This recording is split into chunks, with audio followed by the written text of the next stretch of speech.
প্রথমের সম্মানিত সহযোদ্ধাবৃন্দ এবং সম্মানিত উপস্থিতি, আপনাদের সবাইকে জাতীয় নাগরিক পার্টি এনসিপির পক্ষ থেকে শুভেচ্ছা। আজকে ঐতিহাসিক ৫ মে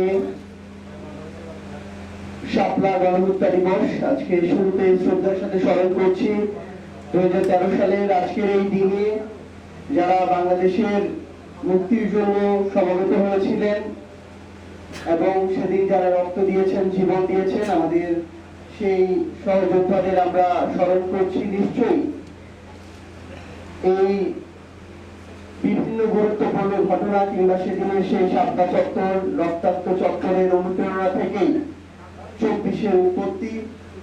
আমরা শ্রদ্ধার সাথে স্মরণ করতে চাই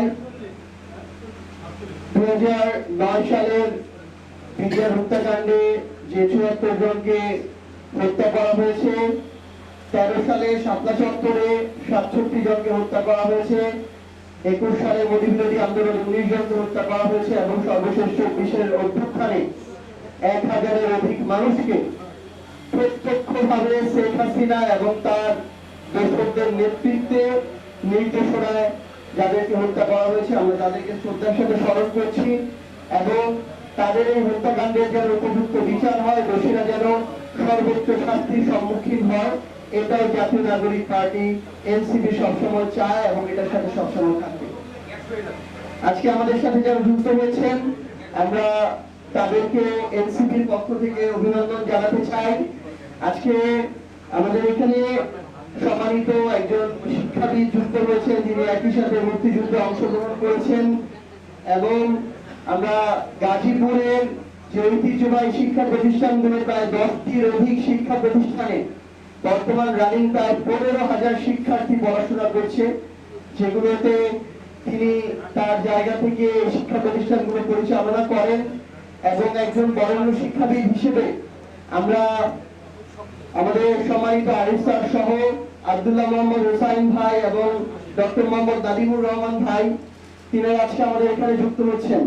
শুরু থেকে একটা কথা ছিল যে এনসিপি তরুণদের দল, অনেকেই বলেছিলেন, আমাদেরকে পরামর্শ দিয়েছিলেন যে তরুণদের সাথে আমাদের যারা অগ্রজ রয়েছে তাদের অভিজ্ঞতা, তাদের পরামর্শের একটা সংমিশ্রণ প্রয়োজন। আমরা সেই পথে হাঁটছি। আমাদের যারা সম্মানিত অগ্রজ, যাদের বয়স এখন ৫০-৬০-এর ঘরে দীর্ঘ একটি অভিজ্ঞতার ক্যারিয়ার রয়েছে, বিভিন্ন ক্ষেত্রে যারা বিশেষ দক্ষতা নিয়ে দীর্ঘ সময় কাজ করেছেন, আমরা তাদেরকে আহ্বান জানাচ্ছি এবং তাদেরকে পাশে রেখে পুরো বাংলাদেশে যারা আমাদের অগ্রজ হয়েছেন, বাংলাদেশ গড়ার লড়াই একসাথে কাজ করতে চান, এখনো আত্মবিশ্বাসী যে আমাদের এই সন্তানরা সহ আমরা একসাথে হাতে হাত রেখে যদি কাজ করি, আমরা আমাদের কাঙ্ক্ষিত জায়গা বাংলাদেশকে দেখতে পাবো। আমি এনসিপির পক্ষ থেকে তাদেরকে আহ্বান জানাই যে আপনারা যে জায়গা ইচ্ছা, কেন্দ্রীয় কমিটি থেকে শুরু করে স্থানীয়ভাবে আপনারা যুক্ত হয়ে আমাদের এনসিপির সাথে কাজ করতে পারেন। আমরা আপনাদেরকে নেয়ার জন্য সবসময় প্রস্তুত আছি। আমি যেহেতু স্থানীয় নির্বাচন পরিচালনা কমিটির দায়িত্ব পালন করছি, সেই জায়গা নিয়ে কয়েকটি পয়েন্ট বলতে চাই। ৩০ এপ্রিলের মধ্যে আমাদের ১০০টি উপজেলা এবং পৌরসভার উপজেলা চেয়ারম্যান এবং পৌর মেয়র প্রার্থী দেওয়ার কথা ছিল, কিন্তু আমাদের ব্যক্তিগত এবং সামগ্রিক কিছু সমস্যার কারণে আমরা কিছুটা আমাদের তারিখটি পিছিয়ে নিয়েছি। আমরা আশা করছি আগামী ১০ মের মধ্যে আমরা এনসিপি থেকে প্রাথমিকভাবে সমর্থিত উপজেলা চেয়ারম্যান পদপ্রার্থী এবং মেয়র পদপ্রার্থীদের তালিকা ঘোষণা করতে পারব এবং আমরা এই মাসের মধ্যে আমাদের অঘোষিত যে ৭টি সিটি কর্পোরেশন রয়েছে, সেই সিটি কর্পোরেশনগুলোতে এনসিপি সমর্থিত মেয়র পদপ্রার্থীদের নামও আমরা ঘোষণা করব। এখন আমরা একটি ১১ দলীয় জোটে আছি, বিরোধী দল হিসেবে রাজনীতি করছি, সংসদে ভূমিকা পালন করছি, কিন্তু একই সাথে এনসিপি এককভাবে সাংগঠনিকভাবে রাজনৈতিকভাবে শক্তিশালী হিসেবে গড়ে ওঠার যে প্রক্রিয়া, আমরা সেই প্রক্রিয়াতে কাজ করছি এবং এই কারণে আমরা এখন এককভাবে প্রত্যেকটি জায়গায় স্থানীয় নির্বাচনে এনসিপির প্রার্থী আমরা ঘোষণা করব। পরবর্তীতে যদি দেশের স্বার্থে, জনগণের স্বার্থে, দীর্ঘমেয়াদী কল্যাণের স্বার্থে আমাদের কোনো স্থানীয় নির্বাচনে জোট করতে হয়, সেটা তখনকার সিদ্ধান্ত। সেখানে যদি এই সিদ্ধান্ত বাস্তবায়ন হয় কেউ থাকতে পারে, কাউকে উইথড্র করা হতে পারে, কিন্তু এখন পর্যন্ত আমরা এককভাবে আমাদের যে স্থানীয় নির্বাচন সেই নির্বাচনের প্রস্তুতি চালিয়ে যাচ্ছি এবং আশা করছি খুব স্বল্প সময়ের মধ্যে উপজেলা চেয়ারম্যান, পৌরসভা মেয়র এবং সিটি কর্পোরেশনের মেয়র পদপ্রার্থীদেরকে আমরা এনসিপির পক্ষ থেকে ঘোষণা করতে পারবো। আরেকটি বিষয় আমরা দেখছি যে বিএনপির পক্ষ থেকে বলা হয়েছে, আমরা সোশ্যাল মিডিয়া দেখলাম যে প্রধানমন্ত্রী মাননীয় তথ্য উপদেষ্টা তিনি তার জায়গা থেকে বললেন যে এবছরের মধ্যে স্থানীয় নির্বাচন দেওয়াটা তাদের পক্ষে সম্ভব হবে না।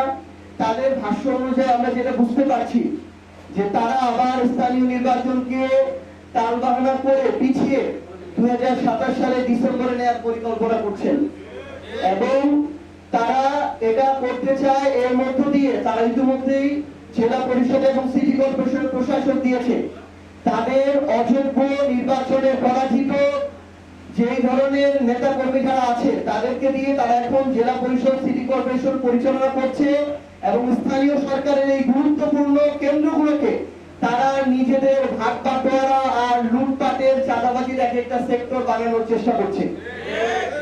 তারা জাতীয় নির্বাচনের আগে বলেছিল যে যত দ্রুত জাতীয় নির্বাচন দেওয়া প্রয়োজন দেশের জন্য, মানুষের সেবার জন্য।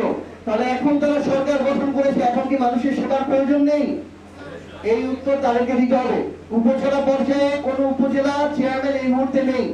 তারা আবার তাদের পূর্বে ক্ষমতাকে কুক্ষিগত করার যে পায়তারা, সেই পায়তারা শুরু করছে। তাদের আমরা কথা শুনতে পাচ্ছি তারা নাকি উপজেলা পরিষদ বিলুপ্ত করার চেষ্টা করছে। এই ধরনের ক্ষমতাকে কুক্ষিগত করা, তাদের সংখ্যাগরিষ্ঠ এমপিদের মধ্যে দেশের জনগণের সকল অধিকারকে পুঞ্জীভূত করে সেখানে ছড়ি ঘুরানো, এই ধরনের তারা যদি অপশাসন আবার কায়েম করতে চায় এটা তাদের জন্য হিতে বিপরীত হবে।